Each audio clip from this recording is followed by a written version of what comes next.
Hello friend, नमस्कार, जय शिवराय. तर स्वागत आहे तुमच्या सगळ्यांचं पुन्हा एकदा आपल्या नवीन ब्लॉगमध्ये. तर मित्रांनो बघा, आज मी आलेले आहे शेतामध्ये. तर आज आमच्या शेतामध्ये चालू होतं औषध फवारणी. म्हणजे जे गवत उगलं होतं ना बांधाला कडीकडीने सोयाबीनच्या, तर आता त्याच्यावर औषध मारत आहे मामा. तर ते बघा तिकडं आहे मामा, औषध मारायला लागला. ते बघा दिसतं ना तुम्हाला.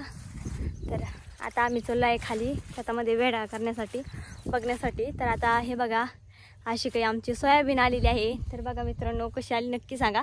आता ही थोड्या दिवसामध्ये काढायला येईन ही सोयाबीन, आणि ही थोडी हिरवीच आहे. हे बघा, आणि की थोडी हिरवी आहे. आणि चला आता तुम्हाला मी दाखवते कपाशी म्हणजे पराठी. तर चला मित्रांनो, तर आमची सोयाबीन कशी आलेली नक्की सांगा कमेंटमध्ये. तर हे बघा मित्रांनो अशी काही आलेली आहे सरकी. तर बघा सरकी पण खूप मस्त आलेली आहे. मस्त आता मोठे मोठे झाडं लागाय, मस्त बोंड वगैरे लागलेले आहे. तर बघा असं काही पीक आलेलं आहे आमच्या शेतातलं. तर तुमच्या शेतामध्ये तुम्ही काय पेरलं नक्की सांगा. तर मित्रांनो हे बघा, हे झाड कशाचं आहे. तर हे झाड आहे गणपती बाप्पाचं फेवरेट. म्हणजे हारासोबत हे गणपती बाप्पाला वाहिलं जातं. पण आता गणपती बाप्पा पण गेले. चला जाऊ द्या, गणपती बाप्पा येणारच आहे पुढच्या वर्षी. तर चला आता जायचं आहे खाली, म्हणजे विहिरीकडे चाललो आता. म्हणजे मी ना पपईचं झाड लावलं होतं, तर ते बघते मी. तर चला. आणि हा मित्रांनो, जर आपल्या चॅनलवर नवीन असेल तर चॅनलला सुद्धा सबस्क्राईब करा. काय या ना गाडी आम्ही ना म्हणजे मुगाच्या शेंगा तोडत होतो. पण काय सांगा, आता मुगाच्या शेंगा म्हणजे खूप उशिरा तोडायला लागलो. तर तोडायला खूप उशीर झाला, तर त्या शेंगासुद्धा खराब होऊन गेल्या. तर आता जाऊ द्या, झाल्या तर त्या खराब. बघा शेतामध्ये किती अडचण झाली, लई अडचण झाली. भीती वाटते आता. आणि ऊन पण बाप, एवढं ऊन पडलं, चटके लागायला लागले उन्हाचे. पण आता शेतामध्ये काही शेतकऱ्याला ते सहन करावंच लागतं. चला मामी. आणि आम्हाला पण गवत उपटायचं आहे. म्हणजे गवत वाढलं होतं थोडं थोडं, तर आता थोडंफार गवत हे करणार आहे आम्ही. ते चला. बापरे खूप ऊन लागायला लागलं. तर औषध मारणं चालू आहे गवतावरचं. पण गवतामुळे काँग्रेस जळत नाही. म्हणजे औषध मारलं ना ते, तर फक्त गवत जळून जातं औषधाने. हे काँग्रेस तर काही जळतच नाही. हे बघा आहे काँग्रेस. आता चला काँग्रेसला उकडून टाकू आपण. आणि हां, तर काँग्रेससाठी कोणतं औषध फवारणी केली जाते नक्की सांगा. ज्याने म्हणजे जे औषध म्हणजे फवारलं की लगेच हे काँग्रेस जळून जाईल. म्हणजे असा नाश कसा होतो नक्की सांगा कमेंटमध्ये. तर चला आता फटाफट उपटून टाकू काँग्रेस. चला आता मी लागते माझ्या कामाला. तर भेटते मी तुम्हाला 2च मिनिटात. खाली तिकडे त्या बांधावर गेला मामा, तिकडं काय नाही. तर मित्रांनो बघा, आता इथलं आम्ही काँग्रेस सगळं काही उपटून टाकलं. बघा सगळं काही काढून टाकलं. इथलं काँग्रेस खूप जास्त वाढलं होतं इथपर्यंत. ते बघा तिकडे गंज केला, आणि एक दुसरा गंज आहे. तर चला, खूप थकलो बापरे. आम्ही पाणी आणलं ना.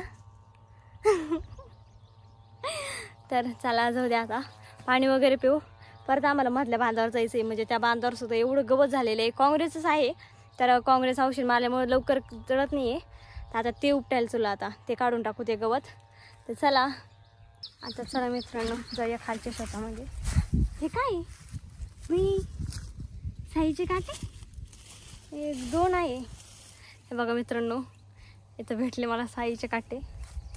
अरे बापरे, इथं तर भरपूर पडले. हे बघा मित्रांनो परत सापडले. हे बघा किती सारे साईचे काटे. हे बघा, हे बघा इथं किती पडलेले आहे साईचे काटे. तर मित्रांनो साईच्या काट्याचा काय उपयोग होतो नक्की कमेंटमध्ये सांगा मला. तर भरपूर पडले. म्हणजे आमच्या शेतामध्ये ना साल राहते, तर आता त्याचे काटे पडले, भरपूर पडले. हे बघा, हे बघा साईचे काटा, हा बारीक छोटासा काटा. हे बघा किती काटे पडलेले आहे.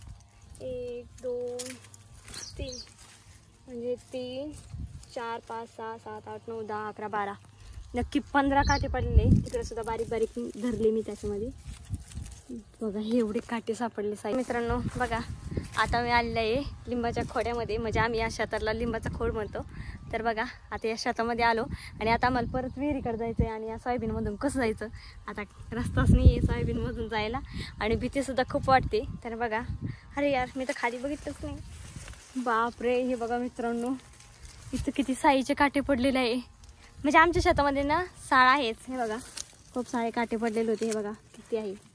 तर मला नक्की कमेंटमध्ये सांगा की साईच्या काट्याचा काय उपयोग होतो. बघा किती सारे काटे म्हणजे भेटलेले आहे मला. तर साळ कोणी कोणी बघितलेली आहे नक्की सांगा बरं का कमेंटमध्ये. मी तर नाही बघितलेली, मी फक्त जंगल बुकमध्ये बघितलेली आहे साळ. तर बघा काटे भेटले आहे मला, जर कोणाला लागत असेल तर नक्की सांगा, मी देईन तुम्हाला. चला बघा किती आठ सोयाबीन आलेली आहे.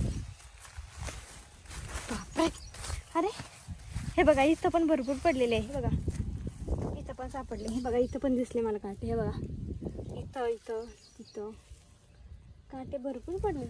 साळ आमच्या शेतातून फिरते. आणि हां, आम्ही ना मागं भुईमुग लावला होता, तर भुईमुग एक पण झाड ठेवलं नाही तिनं, सगळं साईनं उकरून टाकले. आणि साळ आणि डुकरं, बापरे हेच ताप आहे शेतकऱ्याला, साईचा डुकराचा सगळ्याचा. तर बघा एवढे काटे सापडले. आता ही लिंबाची इथं ठेवते, म्हणजे जेव्हा घरी न्यायची असली तेव्हा नेता येईल. तर चला आता जाऊया खालच्या शेतामध्ये. आम्ही म्हणजे या शेतात आम्ही ना म्हणजे थोडंसं सोयाबीनमध्ये उडदाच्या शेंगा लावल्या होत्या, म्हणजे झाडं लावले होते. तर आता तेच आम्ही बघायला आली का नाही उडीद तोडायला. तर चला बघूया आता जाऊन. हा ना, म्हणजे इकडून जास्त नाही जायला. तुम्ही पण जमा केले? हा ना, जमा केले. चला या तिकडून. आता इकडून तर नाही, आता पहाटेतून जाणार. तर बघा मित्रांनो, तुम्हाला ना मी पोलनची सरकी दाखवते. हे बघा ही ना सिडाची सरकी आहे, आणि या सिडाच्या सरकीला बघा असे धुडके बांधले जाते. तर आता हिचं पोलन झालेलं आहे, करणं चालू आहे. तर चला जाऊया आता शेतामध्ये आपल्या. तर मित्रांनो बघा ही आहे शिडाची सरकी. तर बघा असं काही पोलन करणं लागतं, म्हणजे हे बघा असे धागे बांधायला लागते. मग आम्ही दाखवा आता तुम्ही कसं पोलन करतात. तर बघा मग आम्ही दाखवायला आता आपल्याला पोलन करून त्यात ते पावडर टाकणं लागतं ना. तर बघा त्या झाडाचं म्हणजे फुल आहे ना, त्यातल्या म्हणजे पाकळ्या तोडायच्या आणि त्याच्यात पावडर टाकायचं. बघा असं असे पोलन. म्हणजे त्या चुन्याची डब्बी आहे, त्या चुन्याच्या डब्बीला थोडंसं भोसकं पाडलं आणि त्याच्या पाकळ्या तोडून त्या पावडर त्या फुलामध्ये टाकणे लागतं.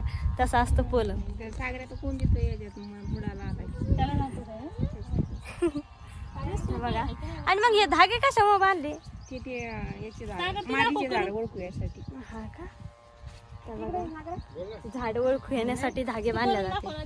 बघा सागर, सागर चल दाखव मला करून एक. लाजा लागला. हे बघ इकडे चल दाखव, दाखव एक करून. कसा पळायला लागला. मी तुला बोलणार नाही मग. चल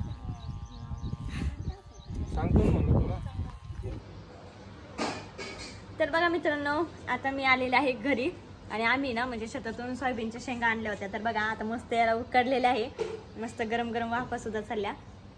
तर आता खायच्या उकडलेल्या सोयाबीनच्या शेंगा एकदम एक नंबर लागतात मित्रांनो. तुम्ही सुद्धा एखाद्या वेळेस ट्राय करून बघा. सोयाबीनच्या शेंगा खूप छान लागतात खायला, आणि काही जणांना सहन नाही होत, पण थोडंफार खाऊन बघा बरं का, जास्त नका खाऊ. ज्यांना सहन नाही होत त्यांना. चला तर आता आपल्या ब्लॉगचा मी इथं सेंड करते. भेटू आपण नेक्स्ट ब्लॉगमध्ये. आणि हा मित्रांनो, मला माहिती आहे माझे ब्लॉग खूप उशीर येतात, पण आजपासून माझे ब्लॉग नेहमी येत जाईल. मी प्रयत्न करीन माझे ब्लॉग डेली टाकण्याचा. आणि